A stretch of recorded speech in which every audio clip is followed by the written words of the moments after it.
Vous souhaitez vous mettre au rameur et vous voulez un rameur pas cher? Aujourd'hui, on teste le rameur Domio 100.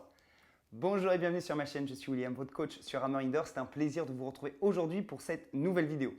Avant de commencer, je vous invite à télécharger une vidéo de 45 minutes qui se trouve dans la description sous cette vidéo et à vous abonner à la chaîne pour recevoir toutes les dernières parutions sur cette chaîne consacrée au rameur. Aujourd'hui, nous allons tester le rameur Domio 100 qui est le rameur le moins cher du marché et je sais que vous êtes beaucoup à vous renseigner avant d'acheter un produit, donc je vais vous donner mon avis complet sur ce rameur. Vous êtes prêts? Allez, c'est parti. Premier point, les caractéristiques du produit. Alors ce rameur Domio 100 arrive dans un carton déjà monté, il n'y a pas de temps de montage. Vous sortez le rameur du carton et vous pouvez l'utiliser directement. Ensuite, il faut savoir que c'est un rameur à résistance élastique. Alors c'est vrai que ce type de résistance, on ne le voit pas souvent. Voilà, donc on va tester justement cette résistance et vous avez deux élastiques. Vous avez un élastique plutôt facile et un élastique avec un diamètre plus important qui est censé être plus difficile. Donc on va tester ça et on va voir si c'est le cas et voir ce que ça donne. Ensuite, c'est un rameur qui est vraiment pas cher puisqu'il est à 179 €. C'est le rameur, je crois, le moins cher que j'ai trouvé. Donc à 179 €. Et c'est ce aussi pourquoi ça peut peut-être vous intéresser. Je sais que vous êtes quelques-uns à chercher des rameurs qui ne sont pas chers pour pouvoir débuter sur rameur. Donc on va tester ça et on va voir ce que ça donne. Ensuite, ce rameur a été conçu notamment avec un leitmotiv. C'est la compacité du produit, le fait qu'il soit petit. Vous avez vu la dimension, il est tout petit comme rameur. Il se replie et Decathlon est assez fier de noter sur la fiche technique qu'il ne prend pas plus que l'espace d'une chaise une fois repliée. Donc c'est-à-dire que c'est un stockage plutôt facile. Une chaise, on peut la stocker partout. Là, c'est un petit peu la même chose. On peut stocker ce rameur partout. Ensuite, il y a plutôt une facilité aussi pour le déplacer puisqu'il pèse que 13 kg. Il n'est vraiment pas lourd et qui se déplace facilement à l'aide des petites roulettes. On le fait rouler sur le sol, donc il n'y a même pas besoin de le porter. Donc 13 kg, repliage facile, stockage très facile, déplacement très facile. Ça, il assure de ce point de vue-là. Ensuite, c'est un rameur qui peut aller jusqu'à 110 kg, c'est-à-dire qu'une personne, le poids max utilisateur est de 110 kg. Donc ça laisse quand même de la marge. Et donc la plupart des personnes peuvent utiliser ce type de machine. Ensuite, c'est un rameur qui est silencieux, puisque c'est un rameur élastique. Vous allez voir, il ne fait pas du tout de bruit en ce qui concerne le tirage. Et ça, c'est plutôt agréable de ramer avec un rameur qui est silencieux. Maintenant, on verra si cette résistance est efficace ou non. Deuxième étape, le test. Alors, le test, comme d'habitude, on commence par tester la coulisse, la barre de pied et la poignée. La coulisse en elle-même, elle est plutôt bonne, elle est confortable. C'est la même coulisse que sur les autres rameurs Domio 120, Domio 500, donc ça, pas de souci. En ce qui concerne la barre de pied, vous allez voir, lorsque je mets mes pieds dans les cale-pieds, ici, j'ai mes pointes de pied qui ressortent de la barre. Donc ça fait un peu bizarre. Ça, j'avais assez rarement vu ça. C'est une barre de pied qui est fixe, celle-ci, et j'ai les pieds qui ressortent de la barre. Alors la chose qui est plutôt bonne, c'est que les pieds ne sont pas trop écartés l'un de l'autre, ce qui était le cas sur le rameur Domio 500, qui était un peu dommage. Là, les pieds ne sont pas trop écartés, donc c'est plutôt chouette ça. La chose qui est moins bonne, c'est que la barre de pied, elle est beaucoup trop droite. L'angle n'est pas respecté, il n'est pas conventionnel, elle est vraiment beaucoup trop droite. Donc ça, c'est pas terrible. Voilà, ensuite, on ne peut pas décoller les talons, ok, comme sur tous les rameurs Domios finalement. Au niveau de la poignée, ici, on a une poignée qui est assez basique, mais qui fait vraiment bien le job. Je trouve qu'elle est pas mal, elle est ergonomique aussi. Elle n'est pas très grande, elle est plutôt d'une petite taille, mais elle fait bien le job sans aucun souci. Donc comme je vous ai dit tout à l'heure, c'est un rameur à élastique. Nous avons deux élastiques. Nous allons tester dans un premier temps le premier élastique, donc de la première résistance. Allez, c'est parti. Voyons ce que ça donne. Alors, donc déjà, tout premier constat, écoutez le bruit. Ça, c'est le bruit du patin sur mon parquet. Alors, le bruit du patin sur mon parquet, regardez d'où ça vient. Quand je vais tirer, systématiquement ici, ça va tirer sur le montant qui est là. Et voilà, et c'est le patin qui est derrière qui glisse un petit peu. Donc, peut-être que ça vous fait la même chose à la maison. Voilà, ici, ça se plie un peu et donc ça fait du bruit. C'est dommage parce que c'est un rameur qui ne fait pas de bruit.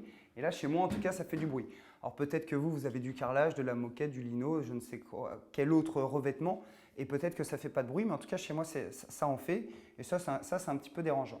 La deuxième chose que j'ai remarqué, ça, c'est plutôt un point positif, c'est que le système de rail ici et de glissement de la coulisse est plutôt bon. c'est très fluide. Et je suis plutôt agréablement surpris, c'est bien.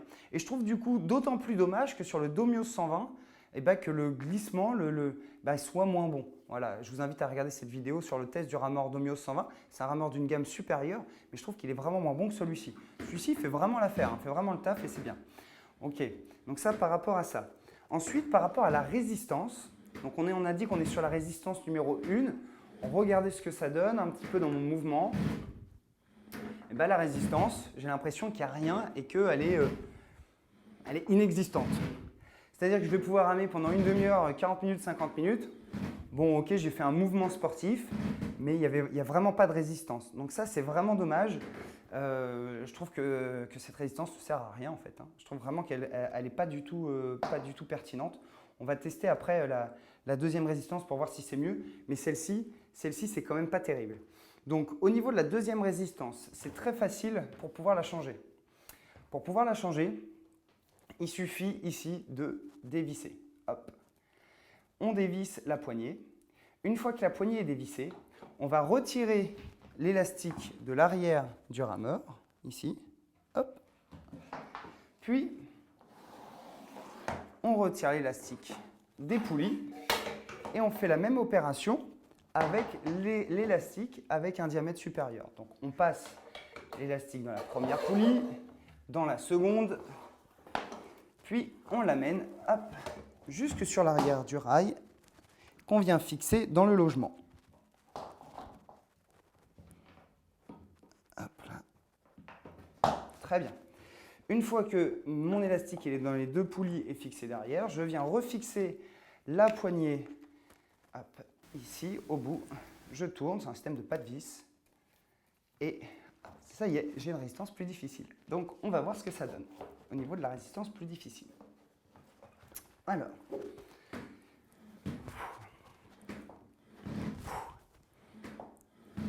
Alors, en effet, la résistance est plus difficile. Elle est plus difficile. Déjà, on a plus l'impression de faire du sport. Donc ça, très bien. Alors, ce que je remarque, finalement, c'est que la résistance ici, élastique, elle est bonne surtout sur la fin du mouvement, parce que c'est un élastique. Et oui, en fait, un élastique, plus ça va se tendre et plus ça va être difficile. Donc au début, ici, j'ai comme l'impression de rien avoir, mais vraiment, là, ici, j'ai rien. Donc c'est dommage parce que le rameur, c'est aussi et avant tout un sport de jambes. Donc là, j'ai pratiquement rien, ici. Et ça commence à se complexifier ici, pile là. Donc quand mon élastique commence à être bien tendu. Donc sur toute cette partie, je travaille bien, dans toute cette partie-là. Mais avant, il n'y a rien du tout. Il n'y a rien qui se passe. Il n'y a pas de résistance. La résistance se fait vraiment sur le secteur arrière. Ensuite, vous avez remarqué une autre chose sur ce type de rameur, mais comme sur l'ensemble des rameurs Domios, j'ai adapté ma technique pour pouvoir ramer un petit peu. C'est-à-dire que là, quand j'arrive ici, vous avez vu mon dos, il est assez droit, assez en arrière, pour ne pas aller trop loin. Alors que si je souhaite ramer dans mon amplitude habituelle que j'ai sur mon rameur habituel, donc je vais replacer mon corps, mes bras, je vais plier mes jambes, et puis une fois que j'arrive ici, normalement je devrais plier les jambes et aller plus loin sur le secteur avant, aller plus loin dans la position avant. Là, je suis limité par le montant, c'est trop court, donc j'arrive tout de suite en butée, ce qui ne me permet pas, une fois de plus sur les rameurs Domios, et ce qui est dommage, d'aller dans une amplitude maximale et de bénéficier à 100% des bienfaits du rameur, puisque l'un des intérêts de faire du rameur, c'est d'utiliser un maximum de groupes musculaires avec une amplitude grande, et que là, on est gêné par ça, et on ne peut pas aller jusque sur l'avant, on ne peut pas aller dans cette amplitude. Le mouvement du rameur et le mouvement de l'aviron, c'est un mouvement d'amplitude. Donc on doit vraiment aller jusque sur cette position-ci. Là, je suis bloqué là. Et la différence, elle est importante. Elle est importante. C'est pas entre ça et ça, il n'y a pas grand-chose. Si, il y a beaucoup de choses qui se passent. Et c'est vrai, c'est une vraie gêne en termes de pratique. Maintenant, en ce qui concerne du coup cette résistance, on a dit que la deuxième résistance, elle était vraiment meilleure que la première. Ça, c'est une chose. Moi, je conseillerais à la limite à l'équipe de Decathlon peut-être de réfléchir à faire en sorte d'avoir cette résistance-ci peut-être de base et peut-être une résistance plus importante après. De manière à ce qu'on ait un peu plus de résistance sur les jambes et que derrière, on en aura aussi inévitablement une un peu plus importante, mais on a encore un peu de marge sur l'arrière. Donc, peut-être avoir celle-ci comme première résistance et une résistance un petit peu plus importante par la suite. On va faire un petit test, on va faire un essai. Je vais ramer à haute cadence et on va voir l'effet de la haute cadence sur le rameur. Allez, c'est parti.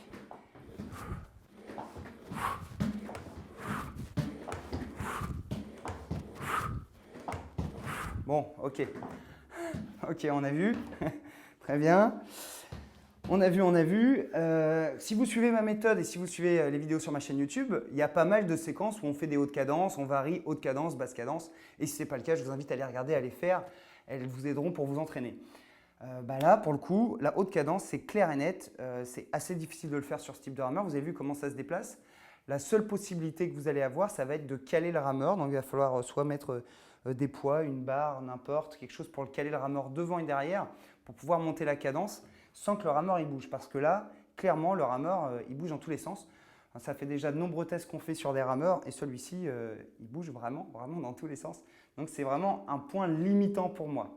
On va passer maintenant sur le point suivant qui va être tout simplement la compacité du produit et comment on va le stocker, comment on va le plier. Troisième point, comment on le plie et quelle place il va prendre. Alors, ça c'est bien fait. Vous avez ici une petite manette que vous allez ouvrir et qui va vous permettre ensuite d'amener le rail vers le montant ici de la poignée, puis de refermer cette petite manette, voilà, comme ceci. Une fois que c'est fait, ça, vous allez pouvoir le stocker en position ici verticale et c'est vrai que ce rameur ne prend pas beaucoup de place. Pour le déplacer, c'est très facile. Vous avez deux roues que vous allez pouvoir, du coup, avec lesquelles vous allez pouvoir vous aider pour pouvoir le déplacer facilement. Donc ça se range très facilement, soit dans le coin d'une pièce ou alors dans un placard. C'est vrai que c'est assez idéal pour ça. Maintenant, pour le remettre dans l'autre sens, on va faire l'opération inverse, c'est-à-dire qu'on va mettre le rameur ici sur ses pieds, puis on déclipse la petite manette rouge, on rebascule le rail, puis on revient serrer. Et là, le rameur, il est monté. Donc, c'est plutôt assez facile à déplacer, assez facile à plier, très compact. Et du coup, le principal objet de ce rameur, c'est cette compacité. Et il arrive à le faire complètement sans aucun problème. Quatrième point, la conclusion et mon avis sur ce type de rameur. On va commencer par les points positifs. Dans les points positifs, on va retrouver la taille du produit et le stockage. C'est vraiment le premier point positif puisque vous êtes nombreux à chercher des rameurs de petite taille qui prennent peu d'encombrement et qui puissent se stocker facilement. Ce rameur répond vraiment bien à ce besoin.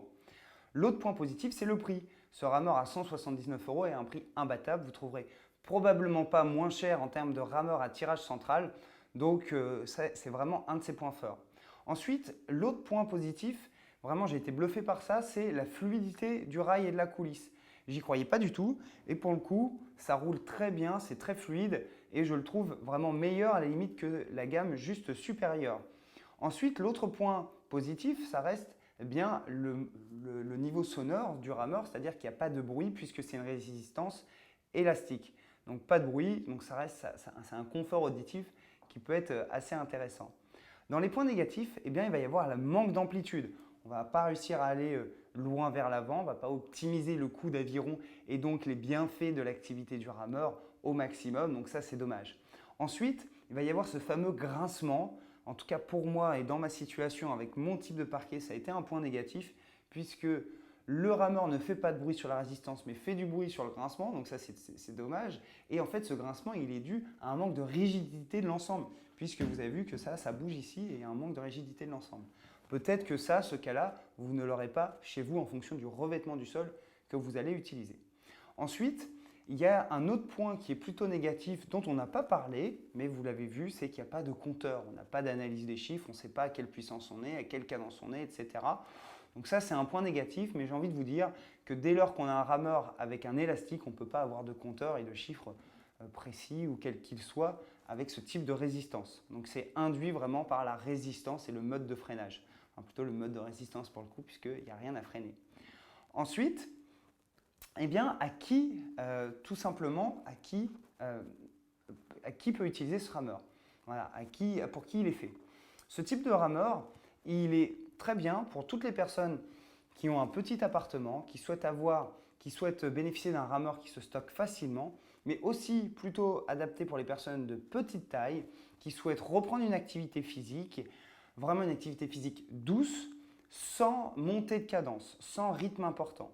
C'est-à-dire quelqu'un qui va ramer peut-être 20 minutes, 15, 20, peut-être 30 minutes, une, deux fois par semaine, pas beaucoup plus, et qui n'aura qu'une seule envie, c'est de faire un mouvement sportif, même si ce n'est pas dans une amplitude complète, de manière douce et tranquille, voilà, juste régulièrement dans la semaine. Donc c'est très bien pour ce type de personnes et qui ont ce type d'objectif.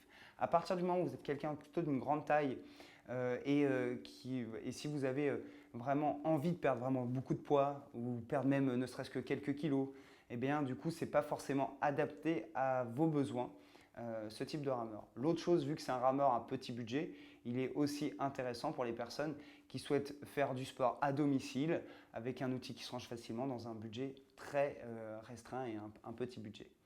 Vous avez eu l'ensemble de mes avis donc, sur ce rameur Domio 100. J'espère qu'ils vous auront apporté plein de conseils et puis que ça vous permettra de choisir votre rameur si celui-ci vous convient ou un autre modèle de rameur. Si vous avez des questions ou des compléments d'informations à mettre sur ce type de rameur ou autre ou des partages d'expérience, je vous laisse marquer un message dans les commentaires. Je réponds à l'ensemble des commentaires. Donc mettez un message dans les commentaires, j'y répondrai avec grand plaisir. Et n'oubliez pas avant de partir de télécharger votre séance de 45 minutes sur Hammer, de vous abonner à la chaîne. Et puis moi je vous dis à très vite sur votre séance sur Hammer. Et d'ici là, lacez vos chaussures, allumez l'écran et ramez. Allez, ciao!